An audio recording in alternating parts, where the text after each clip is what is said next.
Assalamualaikum warahmatullahi wabarakatuh. Kami dari kelompok 4 beranggotakan Revira, Ayu, Kristanti, Rindi Antika, dan Miftahul Janah akan menyampaikan materi tentang kompleks dan subgroup. Ya, definisi dari kompleks, definisi 5.2 yaitu misalkan G suatu grup apabila H bagian dari G dan H tidak sama dengan himpunan kosong, maka H disebut kompleks dari G. Kemudian definisi dari grup, misalkan H dan K adalah kompleks-kompleks dari grup G, maka A, HK sama dengan himpunan A, B sedemikian hingga A elemen H dan B elemen K. Kemudian inverse dari H merupakan himpunan inverse A sedemikian hingga A elemen H. Dari definisi ini dapat dimengerti bahwa HK bagian dari G dan inverse dari H adalah bagian dari G juga. Kemudian ini salah satu contohnya. Contoh 5.6. G dengan himpunan 1, 2, 4, 5, 7, 8 dengan perkalian modulo 9 adalah suatu grup dan H mempunyai elemen 1, 2, 5 dan himpunan K mempunyai elemen 2, 4, 7 masing-masing adalah kompleks dari G. Jika himpunan H dikali himpunan K mempunyai elemen 1, 2, 1, 4, 1, 7, 22, 24, 27, 52, 54, 57. Nah, ini sama saja dengan elemennya yaitu 2, 4, 7, 8, 5, 1. Ingat bahwa perkalian modulo dan elemen yang sama dalam himpunan hanya ditulis sekali. Inverse dari H mempunyai elemen 1 pangkat min 1, 2 pangkat min 1, 5 pangkat min 1. Nah, ini sama saja dengan elemen dari H. Tadi kan elemen H 1, 2, 5. Nah, ini kan sama. Karena ini sama, kemudian inverse dari K beranggotakan 2 pangkat min 1, 4 pangkat min 1, 7 pangkat min 1 sama dengan 5, 7, 4. Nah, jika inverse dari H dikali inverse dari K mempunyai elemen 1, 2, 4, 5, 7, 8. Nah, ini sama saja dengan elemen dari G tadi. Kemudian selanjutnya, kompleks-kompleks dari G merupakan himpunan bagian dari G. Mengingat definisi perkalian kompleks dan grup G memenuhi sifat asosiatif, maka perkalian kompleks-kompleks dari G juga memenuhi sifat asosiatif. Nah, ini. Misalkan H, K dan M merupakan kompleks-kompleks dari grup G, maka dapat ditunjukkan bahwa HK dikali M sama dengan H dikali KM. Ini seperti biasanya sifat asosiatif. Nah, ini buktinya. HK dikali M mempunyai elemen HK dikali M sedemikian hingga H elemen dari H, K elemen dari K, M elemen dari M, dan HK dikali M ini sama saja dengan H dikali KM sedemikian hingga H elemen dari H, K elemen dari K, M elemen dari M, sehingga ini sama saja. Jika HK dikali M itu sama saja dengan H dikali KM. Karena H, K, M merupakan elemen dari G dan G merupakan grup, maka HK dikali M sama dengan H dikali KM. Sehingga karena ini kan perkalian dengan elemennya. Nah, sehingga himpunannya juga gitu. Himpunannya juga bersifat asosiatif. HK dikali M sama dengan H dikali KM. Jika H dan K kompleks-kompleks dari grup G, maka dapat ditunjukkan bahwa inverse dari HK sama dengan inverse dari K dikali inverse dari H.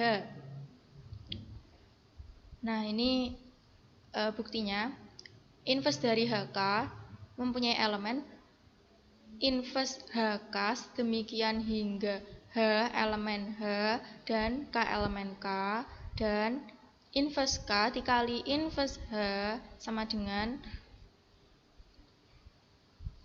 himpunan inverse K dikali inverse H sedemikian hingga H elemen K dan K elemen K. Karena H elemen H dan K elemen K, sedangkan H dan K merupakan kompleks-kompleks dari grup G, maka H, K elemen dari G. Sehingga inverse dari HK sama dengan inverse K dikali inverse H. Jadi untuk himpunannya juga gitu. Untuk kompleksnya juga sama seperti elemennya tadi. Kalau yang ini kan elemennya inverse dari HK sama dengan inverse dari K dikali inverse dari H. Nah, ini kompleksnya juga bisa bersifat asosiatif. Nah, kemudian untuk subgrup definisi 5.4, misalkan G, 0 merupakan grup dan H merupakan kompleks dari G. Apabila H, 0 suatu grup, maka dapat dikatakan bahwa H merupakan subgrup dari G. Nah, penulisan G, 0 dan H, 0 itu menerangkan bahwa apabila H merupakan subgrup dari G, maka operasi pada H harus sama dengan operasi G. Untuk selanjutnya operasi tersebut tidak perlu dituliskan lagi. Jika G suatu grup dengan elemen identitas E, maka himpunan E dan G sendiri merupakan kompleks yang sekaligus merupakan subgrup dari G. Ini kan salah satu dari subgrupnya G ya. Kedua subgrup ini dapat dikatakan bahwa subgrup tak sejati atau trivial. Nah, subgrup lainnya itu subgrup lainnya dari G jika ada disebut subgrup sejati, yang lazimnya hanya dikatakan subgrup saja apabila tak ada kekhususan. Berarti jenis subgrup itu ada dua ya, yaitu subgrup tak sejati atau trivial dan subgrup sejati. Kalau subgrup sejati ini biasa disebut dengan subgrup saja. Nah, untuk teoremanya, teorema 5.7, jika H suatu kompleks dari grup G, maka H adalah subgrup dari G. Jika dan hanya jika untuk setiap A, B elemen dari H berlaku. Nah, ini berlakunya ada dua ya. Yang pertama, jika A, B elemen dari H dan inverse dari A merupakan elemen dari H. Nah, ini buktinya. Bukti dari teorema yang ini, diketahui H kompleks dari grup G. Akan dibuktikan 1. Jika H subgrup G, maka untuk setiap A, B merupakan elemen dari H. Berlaku jika A, B elemen dari H dan inverse dari A merupakan elemen dari H. 2. Jika setiap A, B elemen dari H berlaku jika A, B elemen dari H dan inverse dari A elemen H, maka H disebut subgrup G. Nah, ini untuk yang pertama. Jika H subgrup dari G, maka H suatu grup. Nah, ini sudah pasti ya, sudah pasti jika dia subgrup berarti dia merupakan grup. Sehingga untuk 1 dan 2 ini tadi terpenuhi. Nah, sebaliknya, jika A elemen dari H, maka menurut yang ini tadi, maka menurut yang apa jenis yang poin 2 ini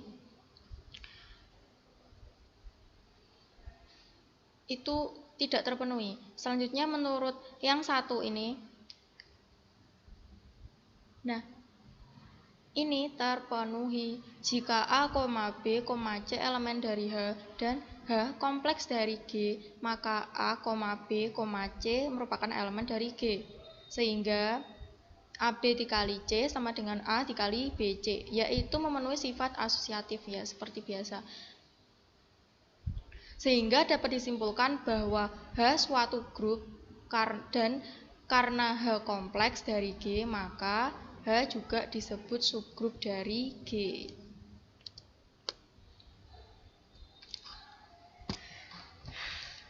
Ya Allah, JP itu coy. JP itu coy. Teko kene ya, teko iki ya, teko 7. Berarti engko 8. Ya, untuk selanjutnya apabila dalam teorema 5.7 di atas syarat 1 dan 2 ditulis dalam satu syarat menjadi A dikali inverse B merupakan elemen H, maka diperoleh teorema yang selanjutnya ini, yaitu teorema 5.8.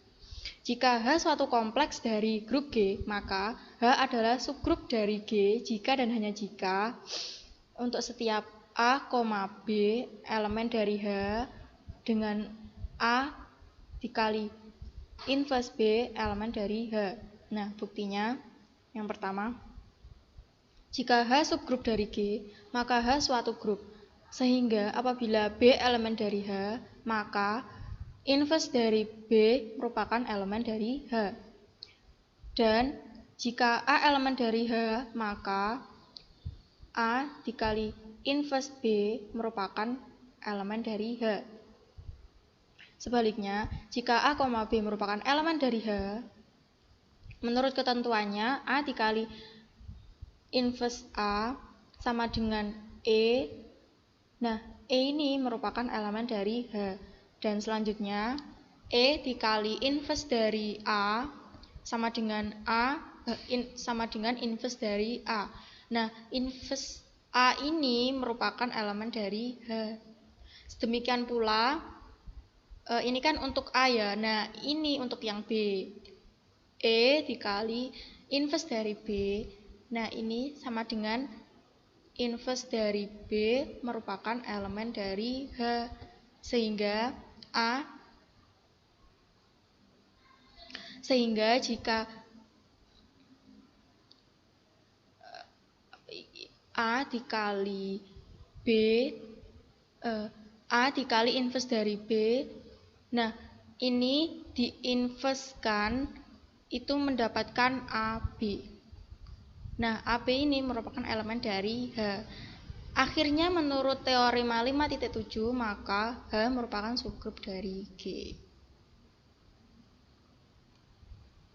Untuk teorema 5.9, jika H suatu kompleks berhingga, maksudnya kompleks yang berhingga dari grup G, maka H merupakan subgrup dari G jika dan hanya jika H memenuhi sifat tertutup terhadap operasi pada G, yaitu untuk setiap A, B elemen dari H. Nah, dengan A, B merupakan elemen dari H.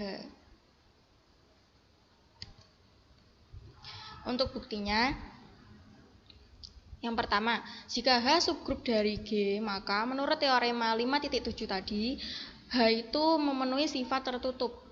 Sebaliknya, karena H memenuhi sifat tertutup, maka untuk sebarang A elemen dari H berlaku bahwa A kuadrat, A pangkat 3, A pangkat 4, dan seterusnya sampai A pangkat N, semua berada dalam H. Tetapi karena H suatu kompleks berhingga, maka terdapat pengulangan penulisan elemen-elemen H sebagai perpangkatan bulat positif dari A. Atau dengan kata lain, ada bilangan-bilangan bulat positif M dan N. Ini dimisalkan M dan N ya. Nah, dengan M itu lebih besar dari N.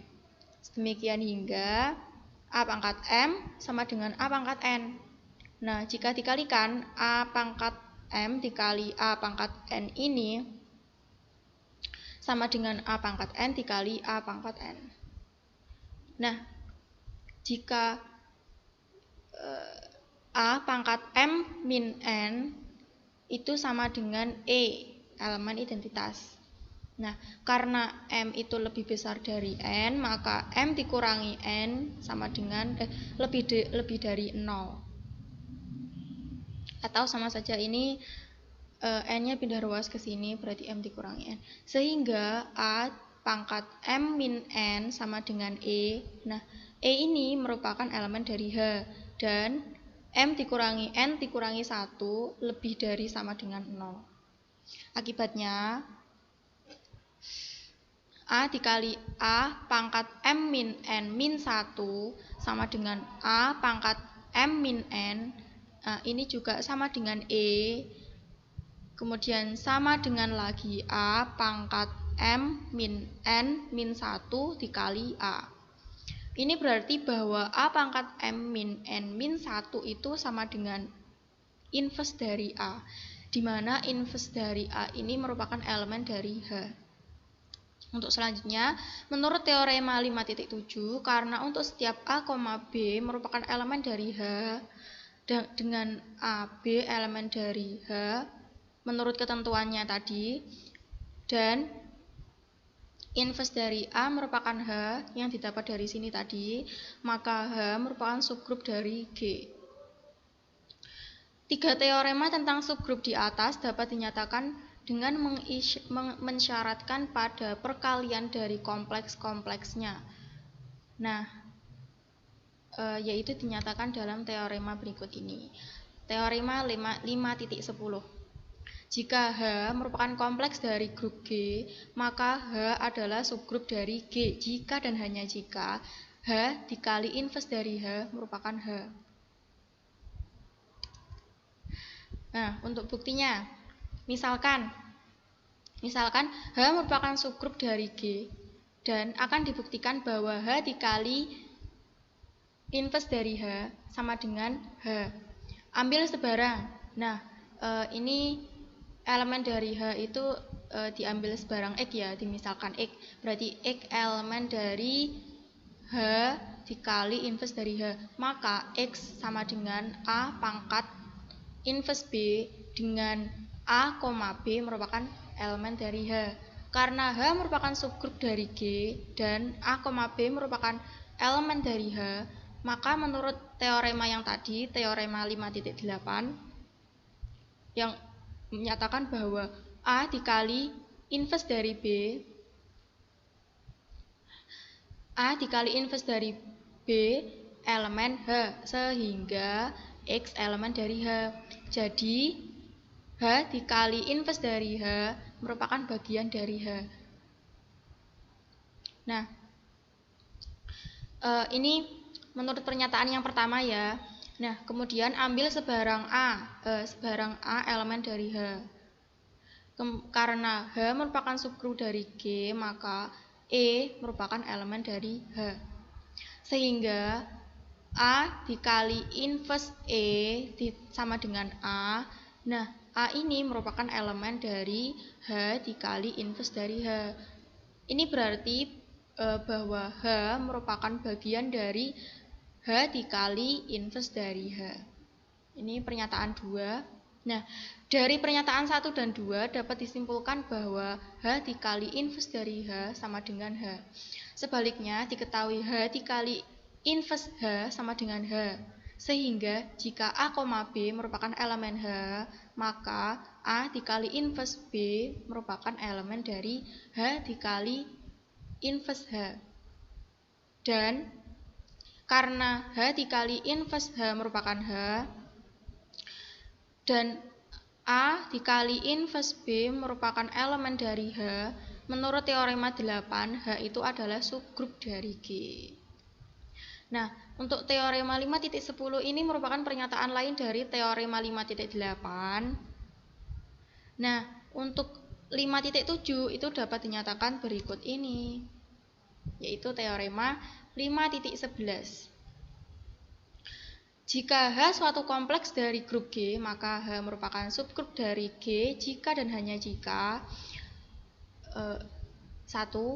H dikali H sama dengan H dan inverse dari H merupakan H, atau inverse dari H sama dengan H. Nah, untuk buktinya, diketahui H kompleks dari grup G akan dibuktikan yang pertama, jika H subgrup dari G, maka H dikali H sama dengan H dan inverse H sama dengan H. Nah, untuk yang dibuktikan yang kedua, jika H dikali H sama dengan H dan inverse dari H sama dengan H, maka H subgrup dari G. Ini cuma kebalikannya ya. Untuk yang pertama, ambil sebarang X elemen dari H dikali H, maka X sama dengan A dikali B, dengan A, B merupakan elemen dari H. Tetapi karena H suatu grup, maka A, B merupakan elemen dari H, sehingga H dikali H ini merupakan bagian dari H sendiri. Karena H suatu grup, karena H merupakan subgrup, maka E elemen dari H.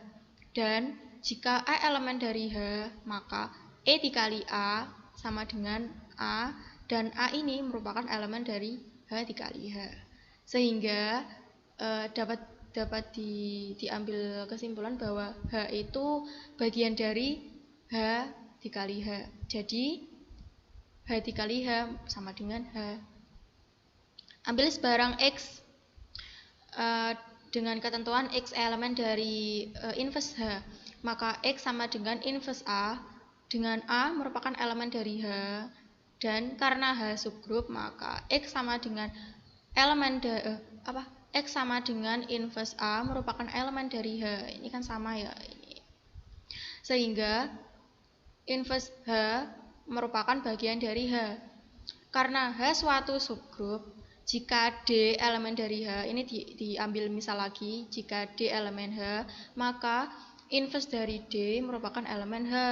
Sehingga jika inverse D ini terus di-inverse lagi, itu merupakan D. Nah, D ini elemen dari inverse H. Berarti H elemen H merupakan bagian dari inverse H. Jadi inverse H itu sama dengan H. Sebaliknya, nah ini untuk membuktikan yang kedua tadi. Sebaliknya, diketahui H dikali H sama dengan H dan inverse H sama dengan H. Jika A, B merupakan elemen dari H, maka A dikali B merupakan elemen dari H. Atau A dikali B merupakan elemen dari H dikali H. Dan karena H dikali H sama dengan H, maka A dikali B merupakan elemen dari H. Jika A elemen dari H, maka inverse dari A itu juga elemen dari inverse H. Dan karena inverse dari H merupakan H, maka inverse dari A itu juga merupakan elemen dari H. Jadi H adalah subgrup dari G. Nah, teorema tersebut dapat kita gunakan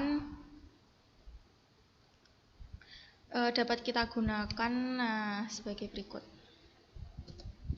Ya Allah, kok suwimen toh? Wes iki kurang iki tok. Terakhir teorema 5 kok. Awas kira toh. 36 menit. Menganak.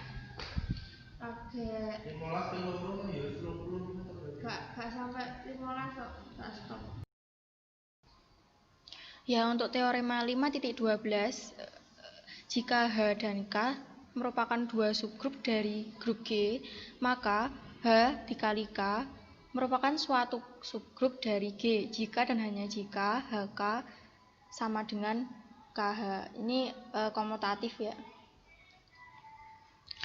Untuk buktinya, karena H dan K merupakan subgrup-subgrup dari G, maka menurut teorema 5.11 yang tadi, H dikali inverse dari H sama dengan H, kemudian inverse dari H sama dengan H, kemudian lagi K dikali inverse dari K sama dengan K, dan inverse dari K sama dengan K. Jika H, K suatu grup dari G, maka inverse dari HK sama dengan HK. Nah, ini melihat dari yang sini tadi,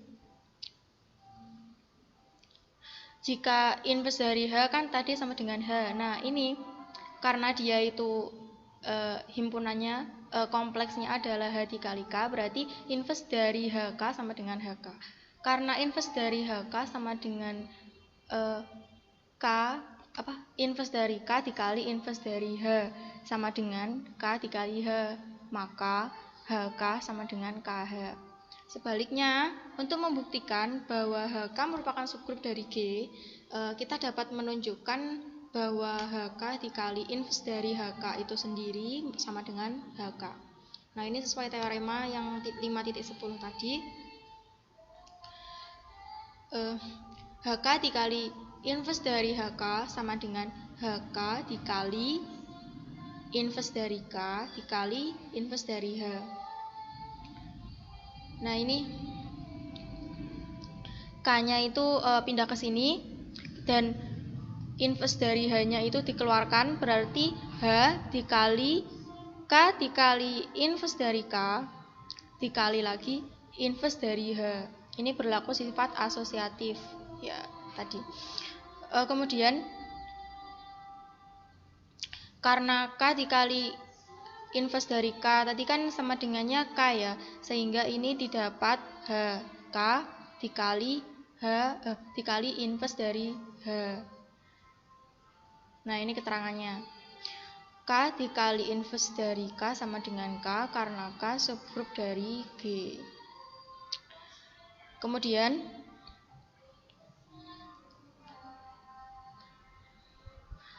ini dibalik ya. Tadi kan HK, nah ini cuma dibalik saja menurut ketentuannya yang tadi. Yang ini HK sama dengan KH, berarti ini juga gitu bisa diubah. Berarti dari HK menjadi KH. KH dikali inverse dari H. Kemudian ini sifat asosiatif. Dari KH dikali inverse dari H, nah ini menjadi K dikali H inverse dari H. Nah, ini karena tadi didapat bahwa H dikali inverse dari H sama dengan H, berarti ini tinggal mengganti K dikali H. Kemudian ini sama saja dengan HK. Tadi kan KH sama dengan HK. Jadi HK merupakan subgrup dari G. Mungkin ada pertanyaan. Jika ada pertanyaan, silahkan ditulis di kolom diskusi. Sekian dari kelompok kami. Apabila ada kekurangan, mohon maaf yang sebesar-besarnya. Wassalamualaikum warahmatullahi wabarakatuh.